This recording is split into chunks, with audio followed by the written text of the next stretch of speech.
Hello ভাই সকল, এখন আমি কথা বলবো আমাদের প্রাণপ্রিয় মেগাস্টার শাকিব খান সম্পর্কে।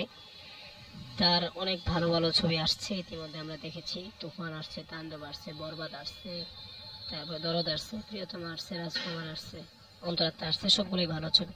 তো এখনো অনেক অভিযোগ রয়ে গেছে আমাদের মেগাস্টারের প্রতি। কি অভিযোগ? আমরা সাউথ ছবিতে যেরকম গ্র্যান্ডার এবং মারামারি দেখি, যেরকম মারামারি আমাদের ছবিতে নাই, সেরকম ভাবে উপস্থাপন করা হয়, সেরকম ভাবে কিছুই করা হচ্ছে না। সেখানে সাউথ ছবিতে অনেকগুলো অ্যাকশন থাকে এবং প্রতিটা কদমে ভালো ভালো বিজিএম থাকে। এগুলো আমাদের মধ্যে অনেকই আছে। এখানে গল্পের দুর্বলতা আছে, জায়গায় জায়গায় বোরিং ফিল হয়। শুরুর দিক দিয়ে যেমন রায়হান রাফির ছবির কথাই বলি, তুফানের শুরুর দিকে একটু বোরিং ফিল হয়েছে।